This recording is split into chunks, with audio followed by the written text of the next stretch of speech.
नमस्कार साथियों, बहुत बहुत स्वागत है आपका रोजगार की राह परिवार पर। तो आप सभी कैसे हैं? बहुत अच्छे होंगे। ये वीडियो आप लोगों के लिए इन्फॉर्मेशन वीडियो रहने वाला है। किस चीज़ का? जो उत्तर प्रदेश पुलिस की जो परीक्षा हुई थी उसके जो डीबीपीएसटी है, उसके जो एडमिट कार्ड थे वो 16 दिसंबर को होने वाले थे। लेकिन 15 तारीख को उत्तर प्रदेश जो आयोग है उसने क्या किया कि 15 तारीख को ही एडमिट कार्ड जारी कर दिया है। लगभग रात के 9 बजे के आसपास एडमिट कार्ड आए थे। और ये वीडियो इसी में मैंने आपसे पहले ही बता दिया था कि जब भी एडमिट कार्ड डाउनलोड हो जाएंगे क्या क्या डॉक्यूमेंट्स लगेंगे, क्या क्या चीज़ चाहिए, तो मैं सब कुछ आप लोगों के लिए लेकर आऊँगा। तो ये वही उस चीज़ के लिए आपको वीडियो रहने वाला है। सबसे पहले हम देखते हैं कि ये एक प्रोसीजर जो है डीबीपीएसटी का बहुत लंबा प्रोसीजर चल रहा है, क्योंकि मेरी जानकारी में लगभग ये मान लीजिए 31 जनवरी तक जो मेरे ही फ्रेंड है, फ्रेंड मेरे साथ के उसका सबसे लास्ट में पड़ा कितना, 31 जनवरी को। तो देख लो और एक शुरू में स्टार्टिंग में लगभग मेरे सामने आया कि 24 दिसंबर से शुरू है। एक बच्चे ने बोला था, या एक मेरे यार दोस्त हैं, उन्होंने बताया था कि 24 दिसंबर से शुरू होने वाले हैं डीवीपीएसटी। तो 24 दिसंबर से लेकर और लास्ट मेरे सामने जो आया कितना आया, तो 31 जनवरी तक। तो लंबा प्रोसीजर, लगभग 1.5 महीने के आसपास डीवी चलेगा आपका। और खुशखबरी की बात यह है कि भाई आपके जो डीवी हो रहे हैं, या तो आपका होम डिस्ट्रिक्ट या फिर आपका जो बिल्कुल सटा हुआ आपके डिस्ट्रिक्ट के पास में। जैसे मैं वो चीज़ आप लोगों ने देख ली होगी कि आपका कहाँ कहाँ पर जो है सेंटर होगा। तो सबसे पहले हम देखते हैं क्या क्या डॉक्यूमेंट्स हैं। तो डॉक्यूमेंट्स में सबसे पहले इन्होंने क्या बताया जी, आपका फोटो पहचान पत्र के रूप में आधार कार्ड लाएं। यानी कि आपका जो पहचान पत्र के रूप में कोई मान्य होगा वो क्या होगा, वो आधार कार्ड। ठीक है। और इसमें आधार कार्ड के साथ, हाँ, आधार कार्ड के साथ और क्या, जो 12 अंकों की पूरी संख्या वाला आधार कार्ड होगा। ठीक है। तो ये उसके बाद में जिन अभ्यर्थियों के आवेदन के समय आधार कार्ड का विवरण नहीं है, बिंदु संख्या 1 में उल्लेखित आधार कार्ड के साथ एक अन्य वैध सरकारी पहचान पत्र। यानी कि जैसे आपके पास पे आधार कार्ड आपका वेरीफाइड नहीं था, आपने देखा होगा किसी के यहाँ वेरीफाइड, जब एडमिट कार्ड जारी हो तो वेरीफाइड पे वो उसका कलर आता था किसका, हरे रंग का, और किसी का वेरीफाइड नहीं था उस पर आता रेड मार्क। तो इसमें वही है कि जिन अभ्यर्थियों के समय आधार कार्ड का विवरण नहीं था, उनके जो ई आधार कार्ड, पासपोर्ट, ड्राइविंग लाइसेंस उनके लिए जरूरी है ले जाना। उसके बाद में वैध अनुमान्य फोटो पहचान पत्र के बिना अभ्यर्थियों का अभिलेखों की समीक्षा सारेक्षण मानक परीक्षा में बैठने की अनुमति नहीं दी जाएगी। यानी कि आपके पहचान पत्र में यदि फोटो नहीं है एडमिट कार्ड पे या पहचान पत्र में, तो आपको आ, आगे मतलब नहीं, डीवी नहीं होगा आपका। ठीक है। उसके बाद में हम बात करें, जैसे अभ्यर्थियों की पहचान स्थापित करने के लिए आधार का प्रयोग किया जाएगा, इसलिए अभ्यर्थियों से अपेक्षित है कि अपना आधार कार्ड अपडेट एंड अनलॉक्ड लेकर समीक्षा दल के समक्ष प्रस्तुत हों। अभी ऑप्शन आता है जैसे अनलॉक, लॉक और अनलॉक, कि आपका जैसे नंबर अपडेट है उसमें, आधार कार्ड में नंबर अपडेट, तो उसमें लॉक और अनलॉक एक तो होता है, ऐसे नॉर्मली कोई भी यूज कर सकता है, तो अनलॉक भी हो जाता है। अनलॉक होने के बाद में तो इसको अनलॉक करा के लेके जाएं, अपडेट कराएं और अनलॉक्ड जरूर करा के लेके जाएं। ठीक है। तो ये काम आप जरूर करा लें अपने आधार कार्ड में, नहीं कहीं ना कहीं दिक्कत आ सकती है। और क्या है, अभिलेखों की शारीरिक मानक परीक्षण हेतु प्रवेश पत्र उल्लेखित दिनांक, समय और स्थान सामान्य किन्हीं भी परिस्थिति में नहीं बदला जाएगा। कि भाई आप अगर कोई बहुत ही ज़्यादा कोई दिक्कत है, सबसे पहले तो कोशिश करिए कि आप लोग अपना समय से पहुंचे। और समय जो दिया है, लगभग कितने बजे का दिया है समय, समय दिया है जी आपका 9 बजे का, 9 बजे का है। वैसे देखो पहचानो कि किसकी फोटो है। आप लोग मुझे देख के बताइए किसकी फोटो है, कैसी फोटो आ रही है। ऐसे तो आधार कार्ड पे भी नहीं है मेरी। और हाँ, और क्या बताया इन्होंने, जो लिस्ट है, थोड़ा आप लोगों को पीडीएफ दिख नहीं रही होगी सही से। अभिलेखों की समीक्षा एवं सारक मानक परीक्षा प्रक्रियाओं के चरणों में से एक है। यानी कि चरणों में से पहले आपका फॉर्म भरा जाता है, उसके बाद में परीक्षा होती है, परीक्षा के बाद में फिर डीवी, फिर आपका पीएसटी यानी फिजिकल इंडस्ट्री है, यानी कि रनिंग। आपके इसमें क्या होगा, डीवी में एक तो डॉक्यूमेंट वेरिफिकेशन होंगे, प्लस में हाइट और जो मेल कैंडिडेट है उनके जैसे चेस्ट वगैरह ये नापे जाएंगे। फुलाब देखा जाएगा कितने सेंटीमीटर का फुलाब, तो लगभग 5 सेंटीमीटर का फुलाब होना चाहिए किसमें, चेस्ट में। ठीक है।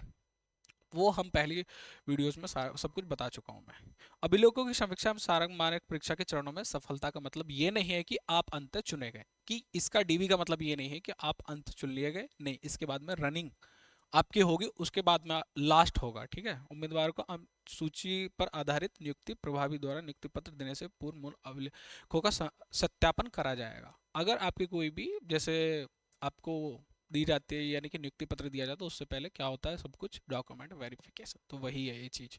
यदि आवेदन पत्र में उल्लिखित आपके विवरण के अनुसार अभिलेखों की समीक्षा के समय श्रेणी प्रमाण पत्र प्रस्तुत नहीं किया है तो यह माना जाए कि अभ्यर्थी आरक्षित श्रेणी के लिए योग्य नहीं है। कौन कौन उनको ध्यान देंगे, कौन कौन ध्यान देंगे जी? EWS, ये दिख रहा है, थोड़ा बड़ा करूं,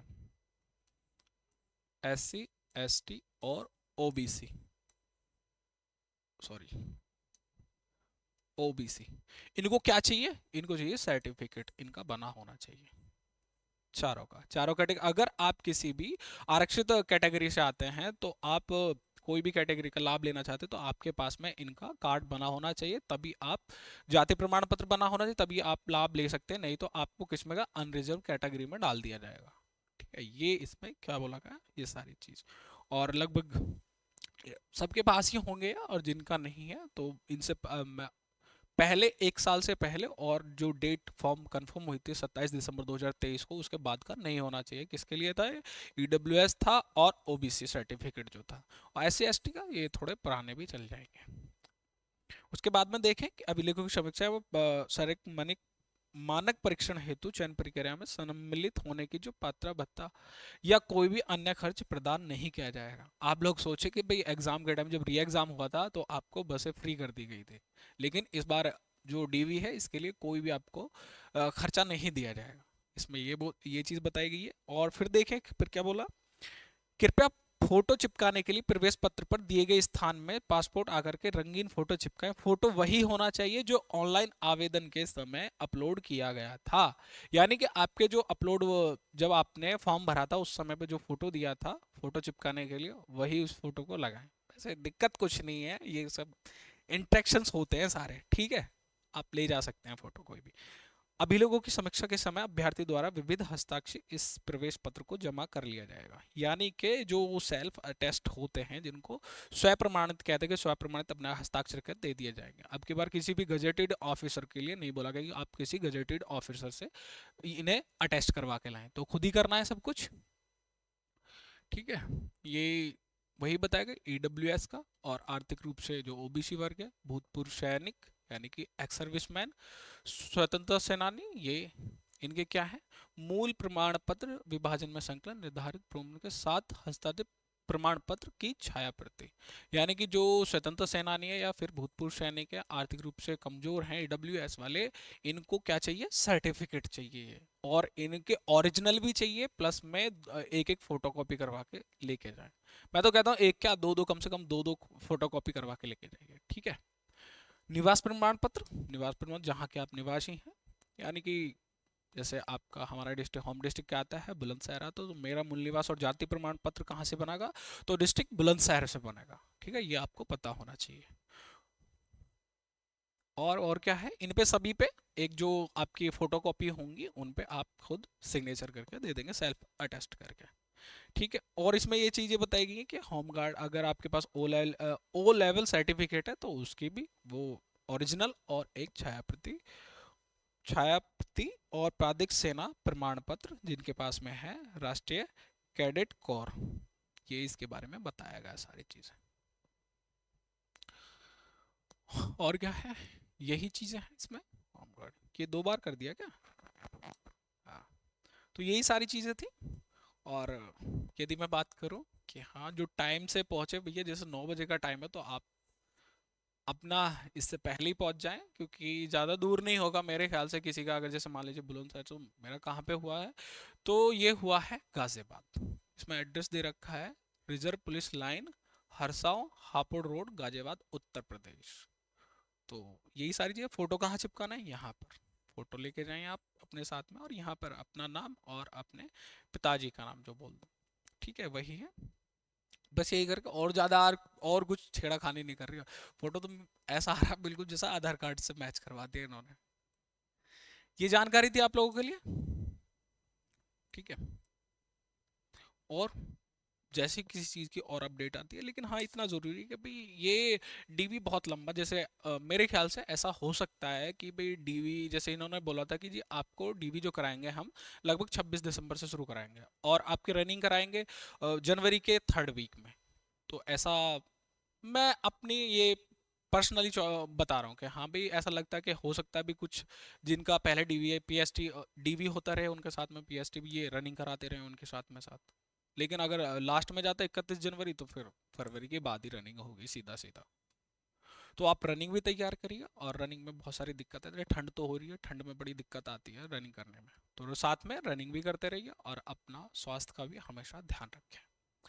जैसे ही कोई भी और अपडेट आती है तो मैं हम आपको हमेशा ऐसी वीडियोस लाता रहूँगा। मिलते हैं किसी नेक्स्ट वीडियो में। धन्यवाद।